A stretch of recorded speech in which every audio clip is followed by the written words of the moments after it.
So we saw The Bodyguard, the musical. Mm-hmm. Bree took me for my birthday because she takes me every year to see a musical. Uh-huh. I love it.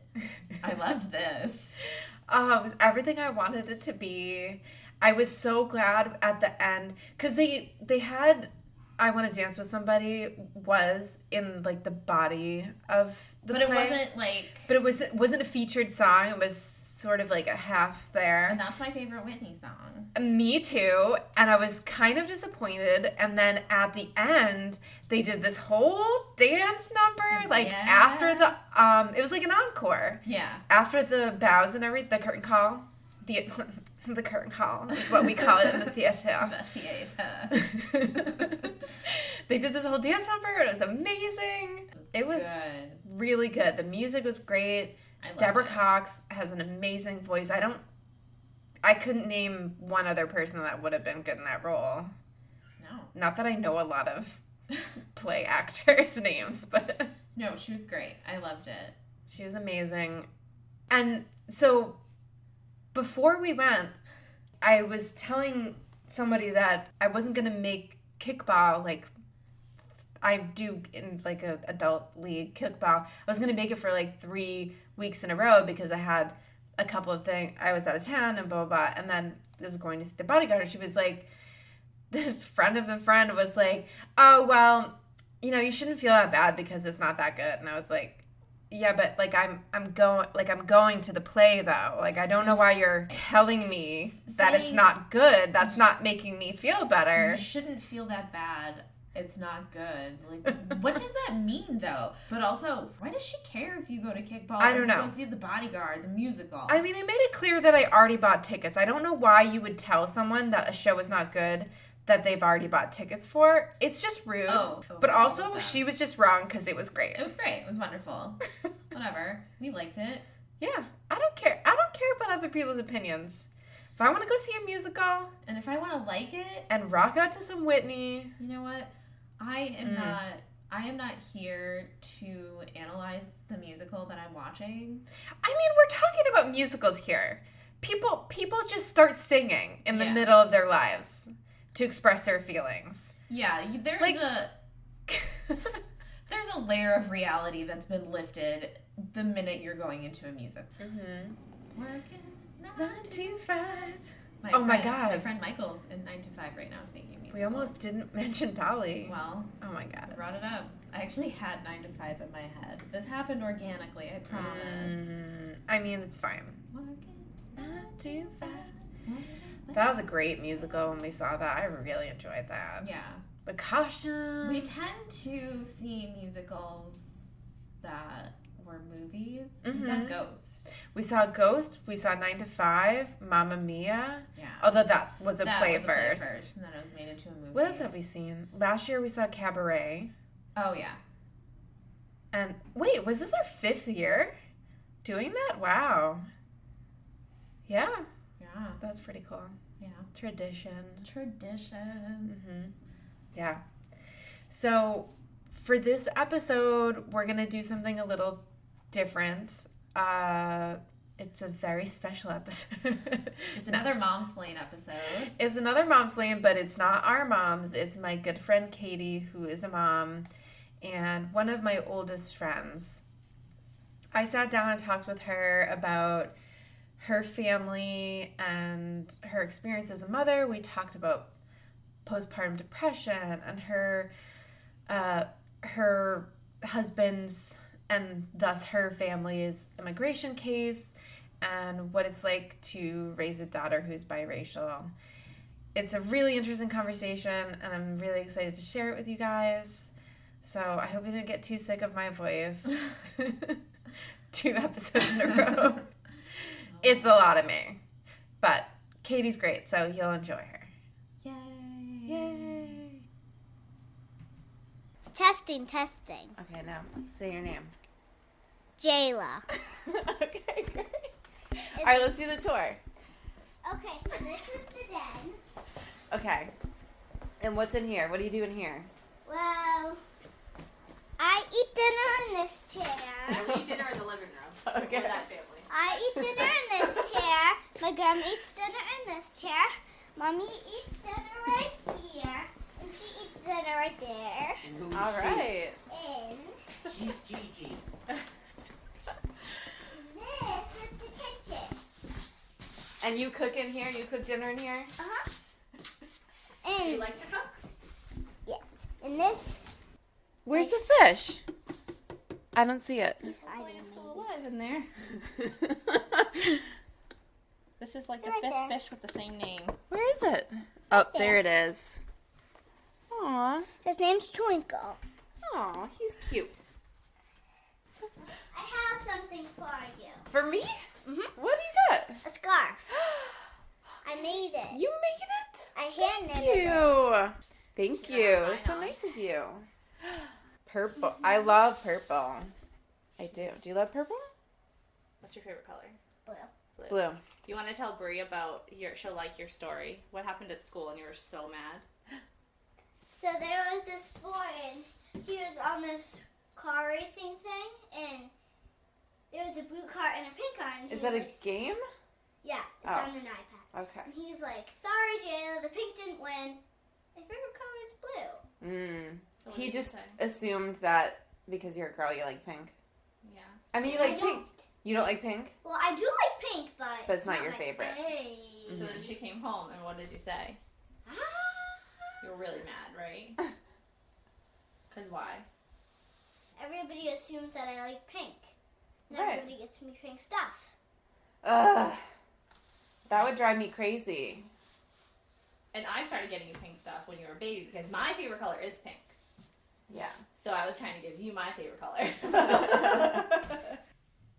Okay, so I'm Bree, and I'm here with my friend Caty, who's one of my oldest friends. How old have we known each other? I How don't long have we know. known each other? Let's see, how old were we? Like 12? 12 or 13, Yeah, I 13 think? maybe. So we don't need to do the math, but that's a long time. Over 10 years. Over 10 years. Yeah, it's been a long time. So, I mean, you're really one of my oldest friends. Ooh. Am I one of yours? I think so, for sure. that I still talk Yeah, to. that I still talk to. Like, there's some people that, like, I'll see out and about, Yeah. but, like, not that I, like, I guess that follow happens. That happens when you live in the same area that you grew up in, doesn't oh, it? it does. It's obnoxious, though. I'm not going to say I love it. Like, so my daughter now goes to school where I went to school, and it's a little weird. Like, when I see, like the nurse is somebody I graduated with's mom. So I feel like when I talk to her, like, I feel like I'm still talking to, like an old classmate's mom. It's very awkward, and she keeps, like, telling me, like, no, you can call me by my first name, and I'm like, okay. Yeah, Okay, it's a little, Mrs. it's a little weird. It's a little weird. Yeah. but So, how old is Jayla now? 6. She's gonna be 7 in September. Oh my gosh. I can't Yeah. believe that. It It's my goes little by baby. so fast. It really does. I feel like some parts have felt like they took forever. Like, she was a really terrible baby. And I can say that because I love her so much. That, like, the first 9 months, she was, she cried all the time. Like, Ugh. all she did was cry. I don't even know if that's So- normal. Like, what's normal? Because I don't know. Honestly, I feel like I pray one day I'll have another one, and I hope they're not like she was at a baby. She was great. Like, once she hit 1, she was awesome, and she's still awesome. But yeah, that first, like, 9 months was like, oh, I literally remember looking at Angelo, my husband, and being like, why do people do this? Like, I don't understand why anybody would do this. This is torture. Yeah. And then, you know, they grow out of it, and then they're great. I mean, that's part of why I always think it's so strange how when people adopt, they want babies. I'm like, Right. why would you want a baby? I don't understand. Babies really aren't fun. Like, Yeah. they can be fun, but the best part about a baby is giving it back to its parent. Like, Yeah. oh, you're so sweet. Okay, here you go. I know. Like, here's your kid back screaming. Like, Yeah. I remember, like, all the time she would cry, people would, like, hold her and rock her, and the minute she would cry, they would be like, oh, here you go. Yeah. I'm like, what am I gonna do? Like, I'm gonna do the same thing you're doing. Like, nothing's effective. I'm clearly gonna do nothing, you know? Yeah, even just with my nephew, like, as someone that has no experience with babies at all, I was like, I don't know what I'm supposed to do. Am I doing the right thing? Am I doing the wrong thing? Like, but for me, I could then, like you said, give him back. But when you're the parent, you have Not to mention when you're the parent and you have postpartum. Yeah. Then it's a whole different game, and you're like... I mean, of course, with that being said, I want more babies. It's worth it, but that first 9 months, I don't wish on my enemy. And I remember people saying to me, oh my gosh, like, is she, like, how is she? Like, is she good? Is she a good baby? People always say that. Is she a good baby? Oh my God, why would you ask that? I would say, oh, she's great. And then my husband would say, why are you lying? Because that's what you do. Like, just say they're terrible. And I'm like, but I'm a mother. Like, I'm supposed to, like... everything's supposed to be great. Like, she's supposed to be, I love my baby. Like, and it's like, has nothing to do with love. It's just like, sometimes kids stink. We stink as adults sometimes. So why can't they stink sometimes too? You know? Yeah. And that first 9 months was just terrible. Yeah. Terrible. And so do you feel like you got a lot of pressure from people to, like, be okay? To be perfect. For everything to be great. And... it really wasn't. Everything wasn't great. Went back to work at 3 months postpartum. I was nannying for a family who had just one daughter who was 4 weeks older, so a month older than Jayla. So I was nannying for both of them because I wanted to be with her, but I needed to make money. Yeah. So I brought her to work with me. I would work these really long days, and I loved both girls. Like, I love babies. I'm a kid person. Like, I was so happy to do it, but I just remember being like, wow, this is like a lot, you know, to work a 12-hour day. Even though I did love my job, I was so thankful to have it. My bosses were amazing. They're still my friends today, you know, but like to work a 12-hour and to have a baby who's nursing and would only breastfeed, would not bottle feed. Yeah. You know, I still remember like, it was like trying to get back in the gym, and I'd feed her. And then my husband would take her, and then I'd go to the gym, and then he would call me like a half hour later, and he's like, you're gonna kill me. And I'd be like, what? And he's like, she vomited all over the place, and she's hungry. And I was like, oh my gosh, I don't want to come home right now. You know? But yeah. And people just expect it to be like this beautiful miracle. And it is. It's the best thing that ever happened to me, you know? But like, I was lying because I already felt so miserable. Yeah. You know, that I wanted to not seem miserable to everybody else, you know? It must feel really isolating. It is. It does. It feels, I don't know, I'm really glad that a lot of celebrities are talking about postpartum. Yeah. Because it's like, and you're talking about scary. Postpartum depression, right? Yes, postpartum depression. I had it terrible. I literally, my husband will say, the minute she came out, he literally thought, like, please, like, we're not even religious, but please God, say that, like, she comes out of this. Because he's like, you, like, all of a sudden, like, you changed completely. And it wasn't, like, I wasn't, like, mean or anything, you know? He's like, but in your eyes, I could just tell, like, you were so sad immediately and so, like, lost. Like, we'll say I felt lost for, like, a good while. And he's like, I kept saying, like, please say she breaks out of it. And then I get my wife back, you know, and that this isn't permanent. Because it's scary for a man, too. Yeah. You know, he doesn't know just as much as we don't, you know? Yeah. But I remember saying to myself before, like, I nannied for a good amount of years. I babysat since I was 11. Like, this baby's going to come out and I'm going to be a rock star. I know how to do everything. Yeah. You know, I used to take care of babies from the minute they got home from the hospital. Like, I knew what I was doing, okay? It's different. Then I go and I have Jayla, and I'm in the room, and it's the first morning, and I say to the nurse, what time should I change her diaper at? And the nurse is like, when she pees. And I was like, okay, but, like, what time? And she's like, when she pees. And then Angela was like, is everything okay? And I'm like, I don't think I can do this. Like, I don't think I can change her. I don't know what I'm doing. Like, I felt lost immediately. Because there's no rules. It's like every baby is different. When you come in and you're a nanny, you're getting like this structure that they've figured out before you got there. Right. I don't know what it is. It was so weird. I didn't even know how to change a diaper.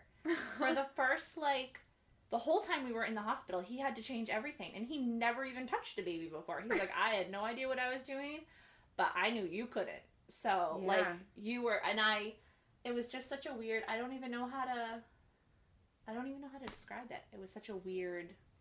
Yeah. Wow. And so how did that change for you, over time? Over time? Well, first of all, Zoloft helped. I had to go on an antidepressant. There was no way around it. And I felt like once she hit a year, I felt like the depression from postpartum was gone. Yeah. But then we had the whole other immigration thing, so. Yeah, do you want to talk about that? Yeah, I mean, that's a good segue, right? When did that start? So my husband, we've been together since 2003. Oh my gosh. Wait, isn't that crazy? Yeah, that's we're going on 14 years. Almost 15 years. I feel old. Wow. But, so, I knew, obviously not when we first started dating, who talks about that stuff, but I knew, fairly, before we fell in love, and we knew each other, a good amount, I knew that he came to America illegally. Mm-hmm. And I was young, and I didn't care. So we got engaged 5 years later. We dated for 5 years. Do you think if you had known how serious it was, I don't think I would have cared. Because the way I always say it to other people is, I wouldn't say, I'll hear other people say it and it sounds so cliched, but I knew when I met him that he was the one. We were I don't know what it is. It's weird to say because it sounds so cliche and princess fairy tales. But I knew it, and it's sometimes good things are hard to get. Yeah. You have to fight for them. Mm-hmm. And I always joke with him, I wish I, loved you less so that we could just be done with this. But it's, it's true. If you love someone, it's, the fight isn't as hard. It's hard. Yeah. But it's not hard to fight because you love someone. It's, not really a choice because it's the only choice. It's the only choice, right. And right when we got engaged, I wanted to hire an immigration lawyer because I wanted, to go away on our honeymoon, in a plane. When you went to the immigration lawyer the first time, did you have an idea, did you have any idea how things would go? No. How things are now? No. No. They sugarcoat things, That's why I appreciate lawyers who are just, who I've talked to and who are very blatant, and they're this is the way it's going to be, because in the end, you really just want reality. You don't want anyone to tell you a story, But yeah, I had no idea. No idea. With that being said, I wouldn't not get married, and I wouldn't do anything different, but I don't even think he did. I don't even think because he says, and I honestly believe him because I've been to where he grew up and many, many times. And it's he didn't know what he was doing. He really, honestly did not know. His mom would not sign for his visa, and he wanted to come to America because he didn't like it there, and he wanted to make a better life for him and himself, and he had no intention of going back or having any financial ties, or besides his family, he had no intent to have any ties to Brazil. And how old was he when he came here? He was young enough that he needed a parental signature. But he wasn't 6, he already finished high school. He was already a graduate. But he must have been, I feel like he was under 20 though, maybe? So you need a parental? He needed, at that time, in 2001, when he entered, you needed, a parental, he needed, his mom to sign the paper. And his mom wouldn't, because she knew nothing about immigration. And she honestly thought that if she signed it, knowing he wasn't going to return and was going to overstay his visa, that she would get punished for doing so. So she wasn't about to put herself on the line. She was like, I'm not signing it. I'm not condoning you going and staying past your visa because I don't want to get in trouble. So that was a travel visa? That was a travel visa. Okay. So his plan was to still be illegal, but he would come with a visa, and he couldn't get it because he couldn't get his parental signature on it. So then he just decided to enter legally. But he says he honestly had no idea what that meant. Yeah. Like, in the long run. He's like, we didn't have TV. We didn't have internet. How would you know that? Right. He's from this little teeny tiny town in the center of Brazil. He had no idea except for people's stories and things. But in 2001, that wasn't it wasn't a story. Like, it wasn't like it is now. So when my daughter turned 1, we went to our lawyer and we were looking into ways to finally make Angela legal, because he had such bad anxiety about it. Yeah. And because he's a really good person and he paid his taxes and he owned a business that was legal, like a legal business under his name. And he was having a hard time. He wasn't able to drive because he didn't have a license. And that he was strict with that. He did not drive a single day without a license. When he first arrived to America, you did not need a social to have a license in Massachusetts. Oh. So when he first arrived, he used his TIN number, his tax identification number, to get his Massachusetts state license. But once that expired, he was unable to get a license. And he didn't drive one single day without a license. He was very strict with it, but it was becoming hard because he owned his own landscaping business. He had so many customers, which was great, but he had a stick shift truck. His landscaping truck was stick shift, and he couldn't drive. So he was hiring employees that could drive, but then it was hard to find an employee that could drive a stick shift. Yeah. So his business was getting hard to manage, and he was getting frustrated. So I was like, let's go sit down with our lawyer. Let's see what she has to say. She said, in our situation, after knowing our case for so long, that it would take 6 months to a year in Brazil for him to become, I'm not quite sure, I don't want to use the wrong term. The term legal probably isn't right. He would legally be able to live here. That doesn't mean he would have a green card or his citizenship. It wouldn't be citizenship. Would it be through your marriage? Through our marriage. Right. Right. Okay, so, because we are legally married in the state of Massachusetts. Yep. So, she gave us that information, and I said, I really want more kids. And she said, now's the time then. You rent, you're not living, you don't have a mortgage, you just have one daughter, she's under 1, and you guys could easily live in Brazil for the year and have it not be detrimental to her, and then it will all be a thing of the past, and you'll all be back in America. So she asked for a crazy amount of money to do some paperwork. We paid her. It was all set. We had friends do affidavits. Yeah. We did all the paperwork. He had a sponsor, just somebody who makes, a good amount of money, saying that they'll, be not responsible for him, but that on their behalf that, They're like vouching? Vouching for him, kind of. Yeah. He had all his tax forms from every year he was here, his business tax forms, we had everything. We submitted it all. We left for Brazil on September 3rd, 2012, because my daughter's birthday was the next day. We arrived in Brazil on Jayla's birthday. She turned 1. And in November, we had our case in front of the American consulate in Brazil, in Rio. We drove 9 hours with a 1-year-old in a bus, and we're not planning on staying the night because we already had exhausted a good amount of money, and we didn't want to go with any more money in Brazil. We wanted to keep the money here because I knew I would need it. We knew we'd need it coming back because this is a chunk of time we're not working. Right. We went into the embassy, and they looked over our paperwork, and they said, great. They said, go downstairs and fill out and pay for your certified paperwork to go through the mail. Mm-hmm. Because when we send you your documentation, it'll come through the mail. So Angelo looks at me and he's like, oh my gosh, we're paying for postage. Like, this is done. Like, that was easy. Why are we going to pay for postage if you're not going to send us the documentation? We go downstairs, we pay for it, we fill out all the stuff so that they can put his his green card, I guess, or the paperwork for it in the envelope.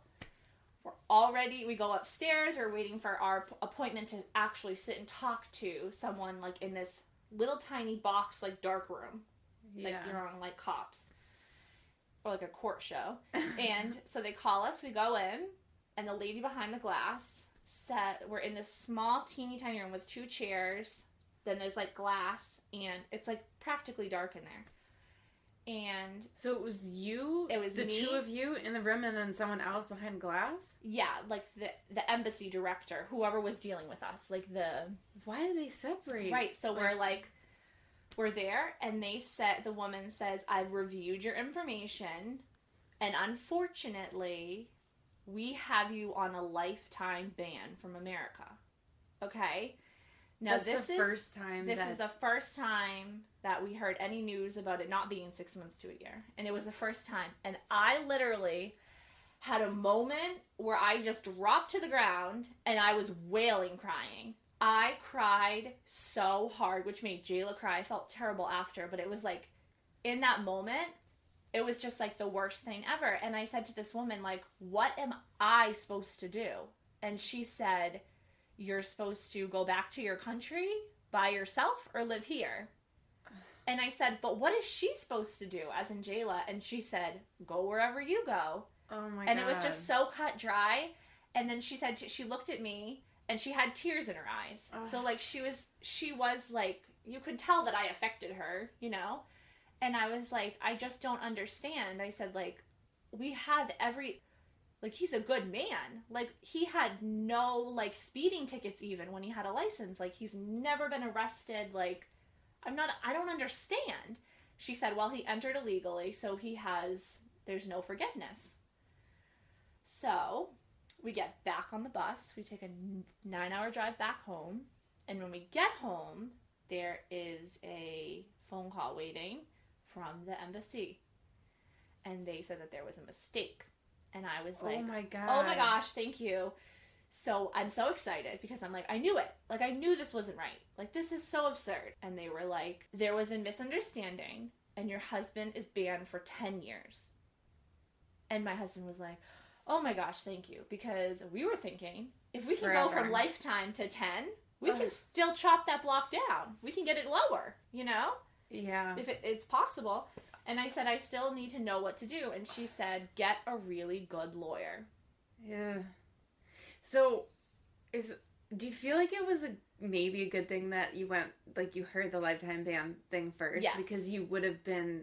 I would have cried just as hard at a 10-year ban. And then you get to have at least that relief. Right, that there's like an end to it. But is it going to be, in 10 years, are they going to grant it? Or are they going to deny it? You know? Yeah. You don't know. So you can't make, like, long-term decisions for yourself. No. We live in limbo. And have you considered going there? No. I won't. You don't want to live there? No, I'm not. And you know what I say to Angela all the time? If it was me and it was you, I would live there. But we have Jayla. And she deserves every single possibility the world has to offer. And unfortunately, that country cannot provide it for her. Yeah. And every time I go, it brings me to tears that I have to leave, like, these kids and these people in that type of a country. It's not safe, and the education system is terrible, and the healthcare system is terrible. You know, It's a beautiful country to visit, but I'm not raising my daughter there. She was born in this country. She has every right to be here as anybody else, and I'm not going to take that away from her. That's not fair. Yeah. You know? So, but doing that means that you kind of have to live like a single mom. Yeah. In a lot of ways. For sure. But the good thing is Angelo agrees 100% with, this isn't just me. This is this is us. Just like I always say, this is our immigration case. This isn't his. Yeah. This is our case. This is our problem. And he doesn't want her to live there just as much as I don't. So, like, we both understand there isn't like a, you know, did you change your mind? No, we're on the same page. We don't want to live there. That must be really hard for him to know that to feel that the best thing for his daughter is to not be with him. Yeah. And for you, too. Yeah.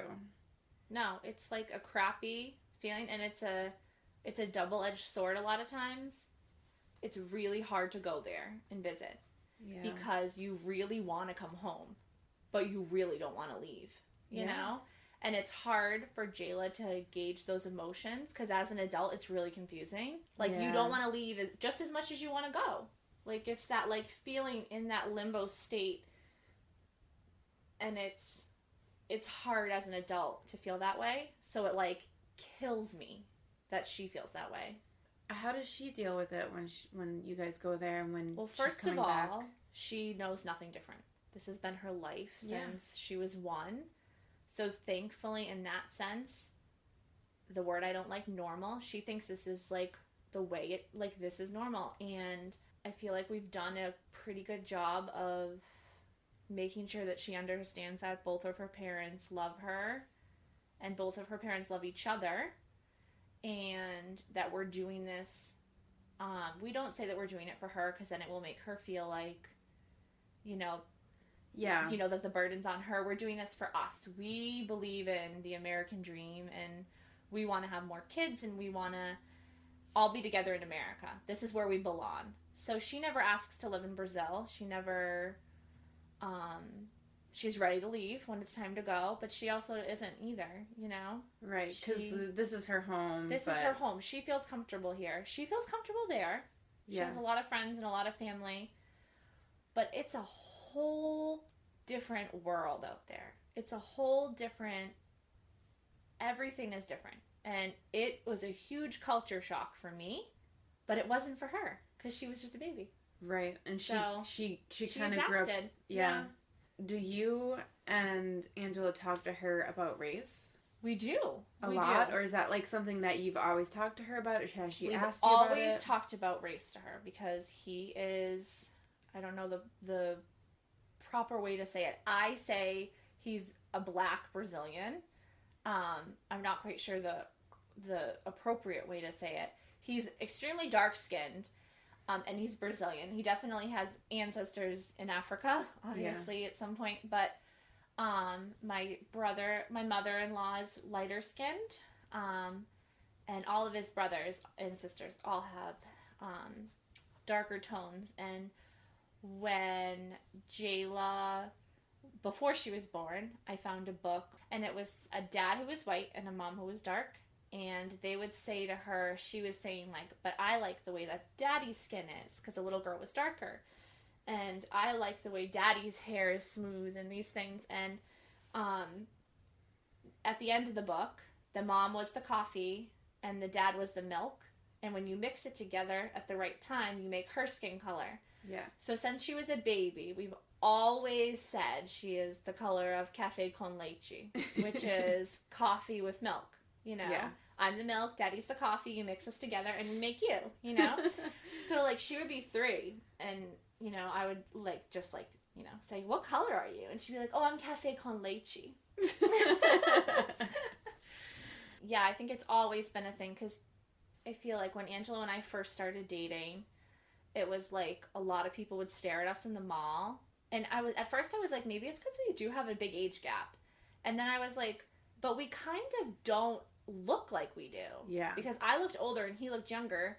And then I was like, oh my gosh, it's totally like a skin thing. Like, it's like, they're judging us. This is terrible. Like, people stink, And I remember taking Jayla at, I think she was like a month old. I took her to Babies R Us to like pick up something cute or whatever. And I had a woman say to me, oh my gosh, she's so beautiful. Are you her nanny? Oh my god. Because Jayla came out fairly light, but with jet black hair. Yeah. And yeah, I remember. I remember that mop on her head. She had like gorgeous hair when she came out. But I remember, I was like, no. Like, she's my daughter. And they were like, oh, okay. And she walked away. And just so that lady knows, I cried in the car for a half hour. I was like so upset. So I have red hair and light skin and freckles. So you are the whitest girl I know. And blue eyes. So people think that my kid is going to pop out with red hair and freckles and blue eyes and light skin. Yeah. You know? And my daughter is the polar opposite of me, you know? Like, she has dark hair and brown eyes and gorgeous olivey skin. And in the summer, she's, like, bronzed and beautiful. And I'm, like, the pasty white lady in the corner. And that really, like, that woman, like, just, like... And if I was with Angelo, I would never get it. No one would ever ask if she was mine. But it happened, like, I can't count the times when people would say, oh, like, would insinuate that I wasn't her mother. Right. And it was never, like, people weren't being malicious. It's just... Right. They were just being... It had never occurred to them. Right. Right. And I'll still... You know, I'll still get it sometimes. Like, if I take her to something at school or something, and someone will be like, oh, is that your daughter? And they'll point to someone, and I'll be like, oh, no, that one, that's my daughter. And they'll be like, oh, okay. And it's like, you know, they're not meaning any harm by it. Yeah. But it's like, they immediately look for the lightest skinned kid in the room, and they think that one's mine. And I'm like, no, mine's the bronze, gorgeous one over there. So what do you say? Do you say anything? Like, do you call people out, or? I'll say my husband's Brazilian, and I just leave it at that. I just say my husband's Brazilian, you know. Does Jayla hear? Yeah, she those does. things? She doesn't. I don't think she doesn't care, because we've always, like, she has so many books about, like, Martin Luther King and Rosa Parks, and she knows all of these people, and I feel like she relates more with them than opposed to her pasty mom, you know? Because she'll say, like, she's told me before, like, if I was born a really long time ago, I would have to use my own drinking fountain, like a different drinking fountain than you, Mom. She said that to you? She did, because we read we read these books, so she knows the dialogue of it, and we've had these, like, discussions about it, age appropriate, you know? But in her mind, she thinks she would have to use a different water fountain than me, because her skin has a different pigment. Yeah. You know? So, but even at 6, she's like, you know? So, but it's always been a conversation, because it's but that's hard. Just how you are. You talk about things. You're I'm not. Yeah. No, you're I'm not closed off. And yeah. I'm like, just like when you asked me to do this, and you're like, do you want to review it first? I'm like, I don't care what we say. Like, I'm just like, this is what you get. Is like, what comes out of my mouth is like what happens. And I'm like, unfortunately, really bitter about immigration right now. But it's like, I'm 6 years in. I have a right to be bitter. It's like, the reality. Yeah. But I will say that I read, I keep saying that I'm going to write a book about someone like Jayla. Because, you know, kids relate to books, right? Yeah. And she loves reading, and I wanted there to be a story about a little girl like her, because sometimes I feel like, as normal as it feels to her, sometimes I feel like she feels like she's the only kid in the world whose dad is away. Yeah. You know, for immigration reasons, or only kid in the world whose parent or whatever is away. So I was in the library, and they had a section on, and it was titled Immigration in the kids department, and there was a book. Right on the cover, it says Immigration and Separation, and it was a kid's picture book. Oh. And I was so excited, and I read it through to make sure it was fine first. I didn't want to, like, freak her out. And the story was different, but it was relatable enough. Yeah. And we tell Jayla the reason why Daddy can't come back here is that he doesn't have the right papers. She's asked many times to give him her papers. Oh. Or we can make papers. Paper's really easy to print. And I'm like, well, that's illegal.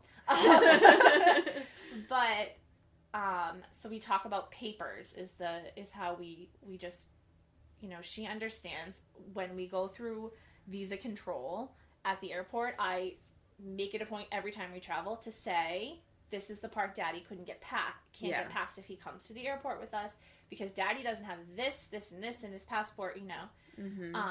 So now that she's 6, she gets it. But this book was, the mom didn't have her papers, and the little girl said, why don't I make papers? And it was like so perfect, and I am totally emailing the author and just letting her know that, like, she made my life, because at the end of the book she talks about a note from the author, and she says, like, there's, at the time the book was written, there was 70,000 kids living without a mother, a father, or both in America due to immigration. Yeah.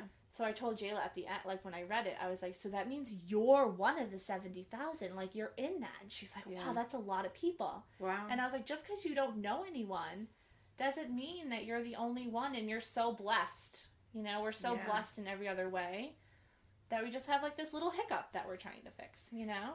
I think it's really great that you talk to her about it, and so you're so open about it, because I think kids get a lot more than we give. We don't give kids credit for those things, and I have friends that do things differently, and I think that's great. Like, but for me and my relationship with my daughter, I'm an open book, and as long as things are age appropriate, we talk about them. You know, she's like a good kid. She gets it. You know, she does have my sass, like my, like, I have, like, this toot about me that I try to, like, I don't try to filter it. No, you don't. Never mind. You never have.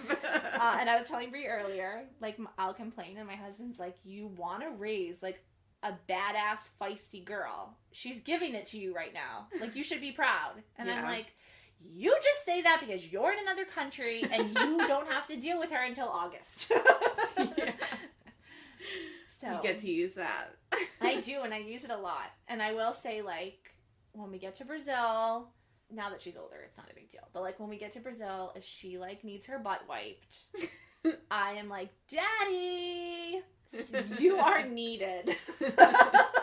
So he gets to do all those things. He gets to do, like, he knows. Like, he's game for it. He misses her and me, like, just as much as we miss him. So, you know, he's down for, like, any shenanigans that we talk him into. And the minute we get there, as much as I'm, like, the mom that does everything, I'm, like, chop liver.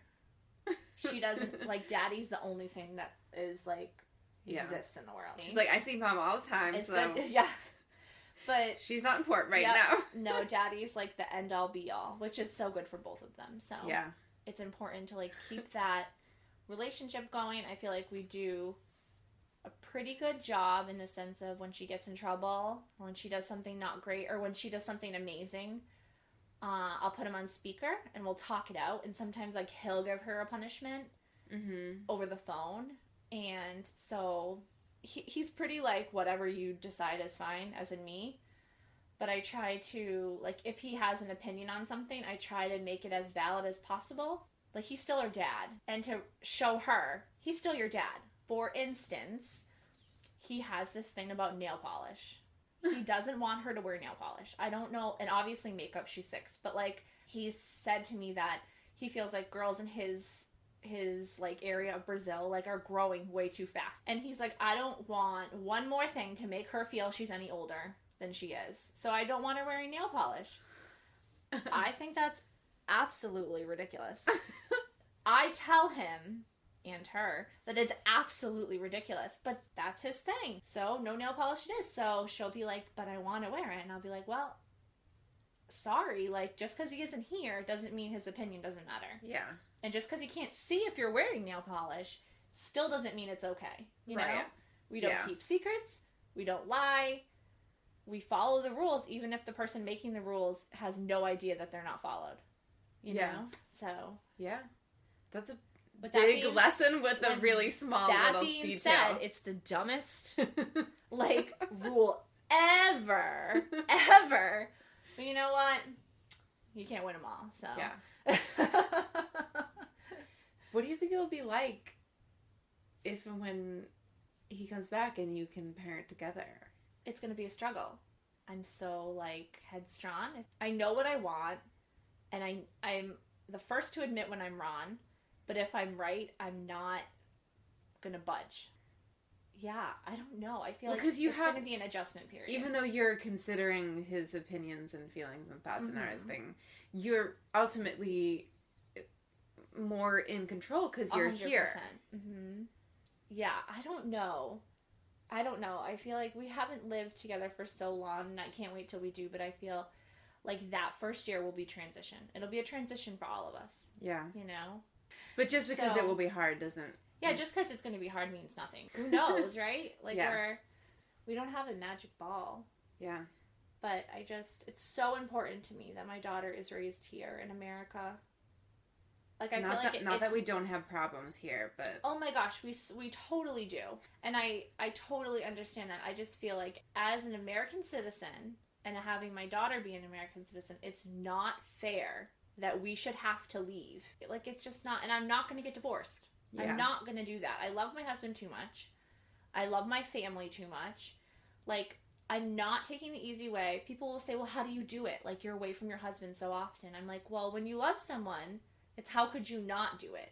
You just make it happen, you know? Yeah. I always say that. You just make it happen, and not every day is going to be glorious. And sometimes it's, like, really crappy to tell people our story. Like, yeah, it's hard meeting new people because I don't want to tell you my whole... And it's not that I don't want to tell you because I'm shy about it. It's like, I don't want to tell the story yet. Like... And you can't just tell part of it. It's right, like, it's not like a one-line thing. It's like, should I hand people, like, a book, like a manuscript? Like, it's so nice to meet you. Want to be friends? Awesome. Here you go, you know? But luckily, Jayla doesn't feel that way. She just says, oh, my dad lives in Brazil. And then I'm always like, but you tell them your parents are still married and they still love each other, right? She's like, it doesn't matter. She's like, oh, it's just about me. My dad is in Brazil. So. Yeah. I want to talk about all the things that you have to think about when you're raising a daughter and the things that you have to be conscious of that everybody else is, like, out in the world just, like, putting things on them. Right. And you have to be the one to, like, counteract all of that. So what we were talking about earlier was we do this fun little thing where we get clothes sent in the mail. It's only a couple outfits, and whatever you want, you keep and you pay for, and whatever you don't want, the company sends you a box to return it in. And it's fun. We don't get a wardrobe out of it, but Jayla likes it. They always give her, like, a free necklace or whatever, and sometimes she likes things, sometimes she doesn't. This last box that we got had a t-shirt in it, and at first it had a red head with glasses on it, and I was so excited because I have red hair and glasses, and that's, like, all these t-shirts are blondes. So I was, like, super excited. And then I lifted it, and I was like, wow, this is awfully short and boxy for, like, a size 7. Like, size 7 kids. Mm-hmm.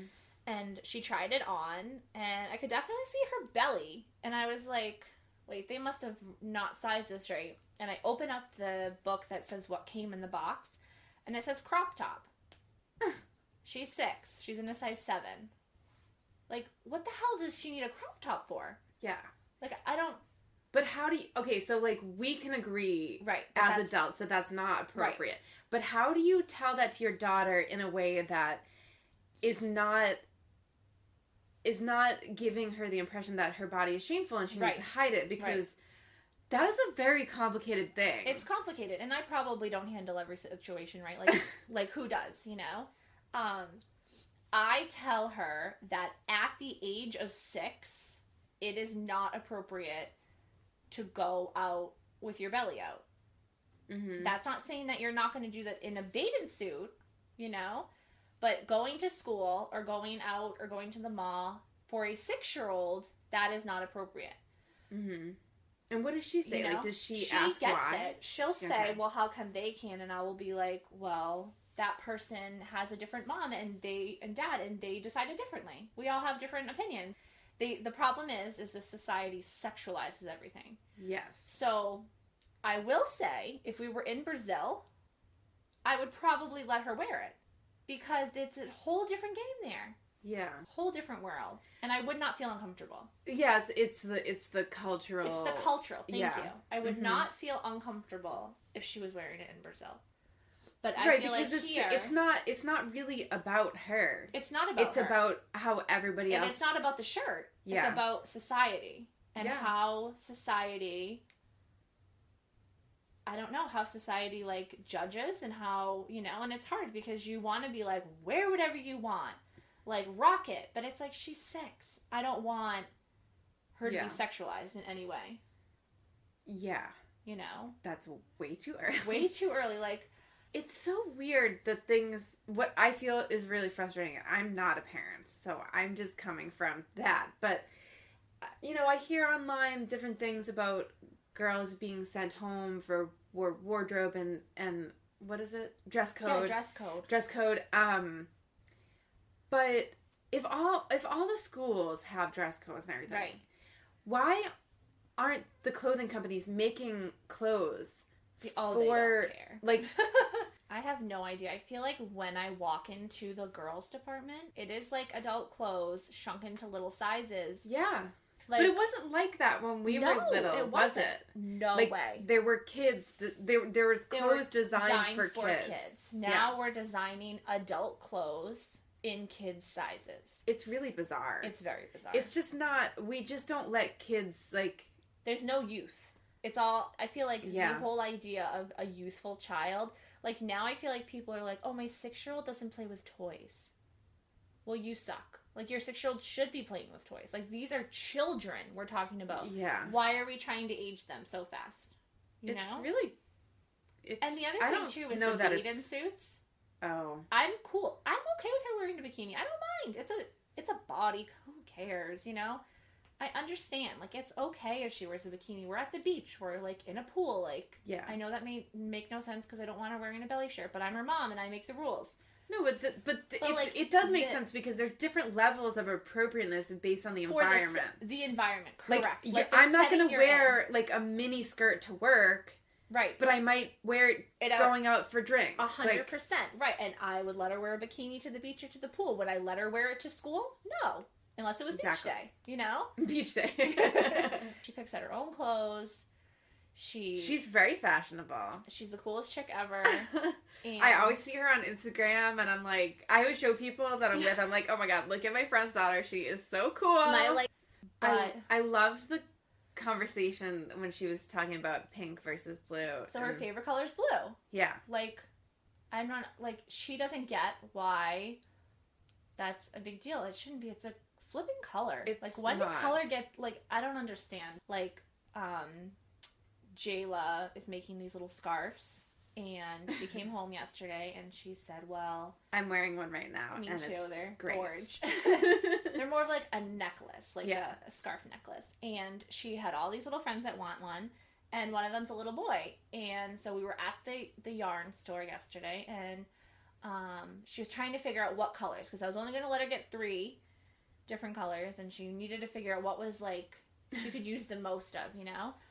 And then she's like, oh, well, this friend wanted one. And I was like, okay, well, like, pick a color. And she's like, well, he likes all colors, so it doesn't matter. He likes, you know, he likes princesses sometimes and dinosaurs other times and cars sometimes. So I think he'll be fine with the pink and with the blue and purple and whatever one. Yeah. And I was like, yes, like, thank you. Like, that was a mom moment where I was just like, I did something right. Something's sticking to her little brain. I'm not cool at all, though, by the way. I've been told many times. Not cool, Mom. Not cool. Mom's not cool. I think you're cool. Thanks. I pretend to be cool. She's going to get older and realize how cool you are. Like, oh my how gosh, much I of a hope cool so. mom Because you right are. now, I'm like the lamest person ever. She hates everything and anything I pick out. Even though, like, I'll stand in the store and I'll be like, what would she like? Like, even if I hate it, what would she like? And I'm like, really try. And then I come home and I fail miserably. Yeah, sometimes it's just by proxy of I feel like being it's related just, to you. Exactly. I feel like she just hates it because I picked it out. Like, if I told her you picked something out for her, like, ooh, Bree picked this out for you, she would probably be like, this is so cool. Bree's the coolest ever. You are welcome to use But- me however you Okay. want. You can tell her I She's picked like, it up.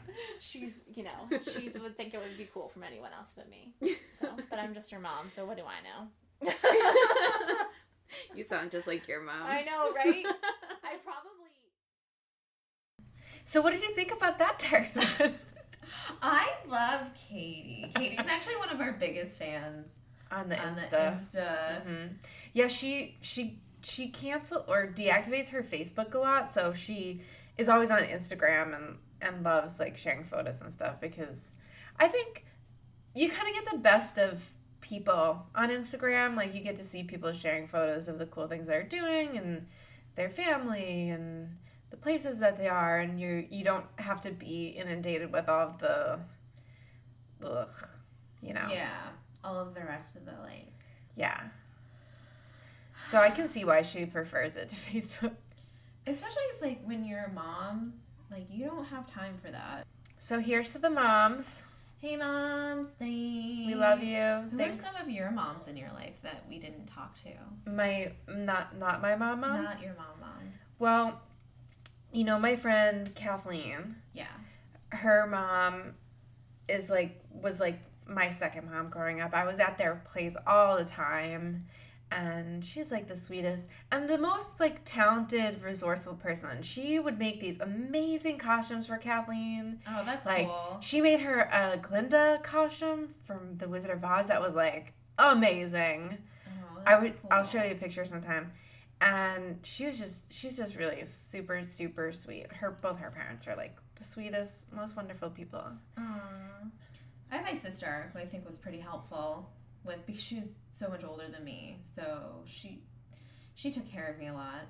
When I got my first period, she took me to Claire's and let me buy whatever I wanted. Like as a consolation. Just as like I think it was more of a congratulations. So yeah, that was our mom special. I would like to do it again. There are other moms we could talk to, or other ladies that we could talk to for specials. Yeah. In our lives. I think it's interesting that we go home and then interview people from back home. I loved doing it. It was so much fun, and it's like my mom was kind of nervous at first, but once you get started, it's just like having a conversation, and you have an excuse to ask questions that might feel a little weird asking out of nowhere. Yeah. And also it's people that like aren't interviewed all the time, which I think it adds like another fun element to it. Real everyday people. Real everyday people. They're just like us. Everyday people. What is it? We're such good singers. I love it. So good. Well, thanks for listening. Oh, did I just kick you? It's fine. Sorry. I mean, it was just a light tap. Light tap. Thanks for listening. Thank you. To our MomSplain specials. Don't forget to rate, review, and subscribe. Apparently, rating and reviewing are different things on iTunes. What? Yeah, so like you can rate just by stars, and then you can also do a review. Oh. So feel free to do either. If all you want to do is just give us some stars, give us some stars. That's you don't even have to write anything. So easy. Unless you're giving us 1 star, then just like don't bother. So easy. Don't give us 1 star because if you're that's gonna give rude. us 1 star, write us a letter instead. Write us an angry email telling us why we suck, and we will address it. I promise. Absolutely. Absolutely. Okay, so rate 5-star. Review. Yeah. If you feel like it, if you're feeling inspired, and definitely subscribe. Like us on Instagram. We are for sure gonna do a giveaway. Oh yeah, because merch? Yeah. It's happening. It's happening. I promise. This is my fault. I'm taking full responsibility for this. Including our Cinnamon Rolls Not Gender Rolls shirt. Yeah. Which is super cute. Designed by TL's husband. My nephew wore his to school the other day. He wore it like the day after he had colored his hair blue. So this kid walked into school with like blue hair and his Cinnamon Rolls Not Gender Rolls t-shirt. I asked him like, oh, well, how did the day go? And he's like, cool. I was like, did kids like say anything? He's like, they like my hair. He's like at that age where he only gives me very little information. Yeah. Preteen boys. He talks to Matt. He doesn't talk to me. Aww. Whatever. Okay. SheSplain.